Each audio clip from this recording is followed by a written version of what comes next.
Saint Teresa of Avila was born in, no surprise here, Avila, Spain, in 1515, about 20 years after the discovery of the Western Hemisphere by Columbus.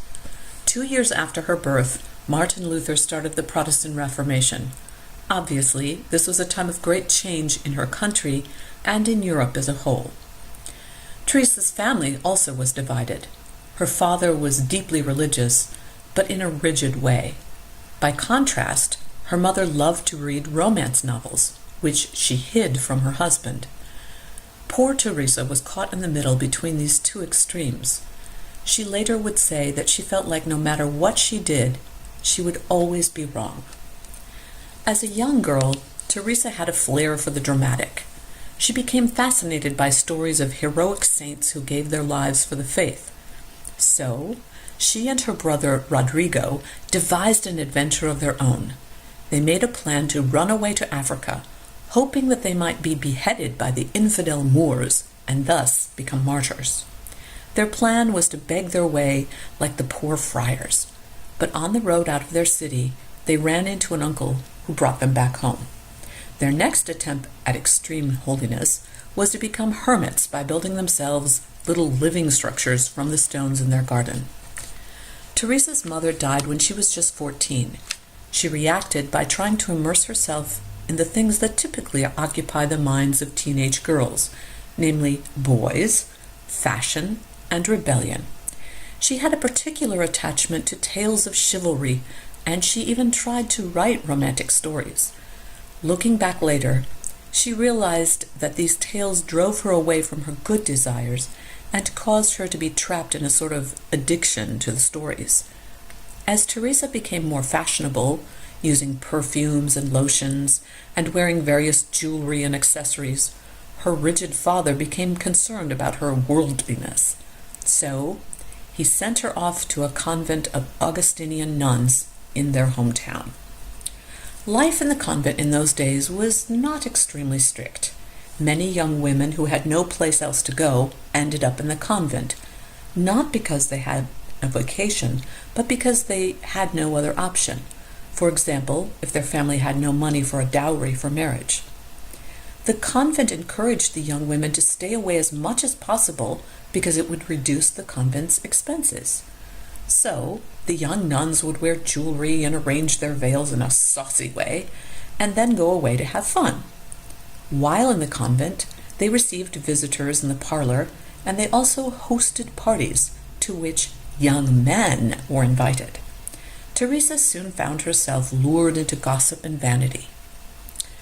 A year and a half later, Teresa became gravely ill with what appears to have been a very serious form of malaria.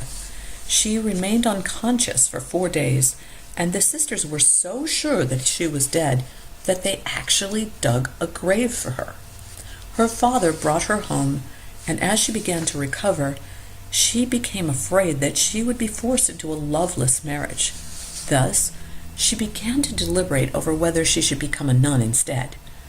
Aware of her own sinfulness and afraid of facing a difficult marriage like her mother's, she decided that the convent was the best choice for her.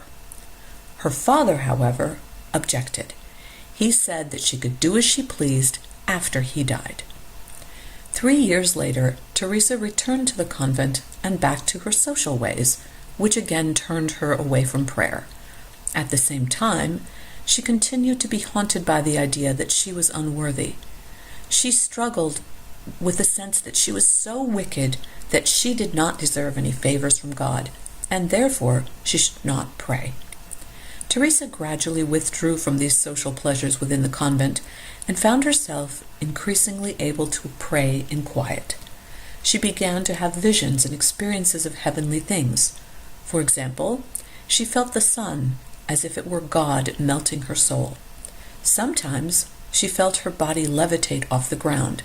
This frightened Teresa, and she would ask the other nuns to help hold her down. She also heard voices at times. Other people criticized her and said that these visions and experiences came from the devil, but Teresa was quite convinced that they came from God. Her most extraordinary vision involved a sort of mystical marriage to Christ. she saw an angel on the left side of her body holding a long golden dart, and it seemed as if the point of the dart were on fire. The angel thrust the dart into Teresa several times, and when he pulled it out, she said it felt as if her whole body were on fire with the love of God. The pain that she felt in her soul also spread throughout her body, and so she experienced a mingling of joy and great suffering. Despite continuing accusations that these experiences came from the devil, Teresa remained convinced that they came from God, because when they ended, she felt peace and encouragement. At the age of 43, Teresa became convinced that the lax rules of her order were unholy. She decided to found a new convent, one that would go back to the basics. She was severely criticized for this by both priests and nuns, but she persisted, and eventually formed the order of the Discalced Carmelite nuns. The word discalced means without shoes, showing the austere lifestyle of the sisters. At the same time, Teresa believed in compassion. She said that if you do something wrong, you shouldn't punish yourself, but rather focus on change. Her order was committed to helping the poor, but rather than begging, as was the custom in her day, she advocated having the sisters work as a means of raising money. Teresa died in 1582 at the age of 67. She was canonized in 1622, and in 1970 she was declared a Doctor of the Church in recognition of her writing and teaching on prayer. She is one of only 3 women to be honored in this way in the Catholic Church. Saint Teresa is the patron saint of headache sufferers. Her symbols include a heart, an arrow, and a book. Her feast day is October 15th.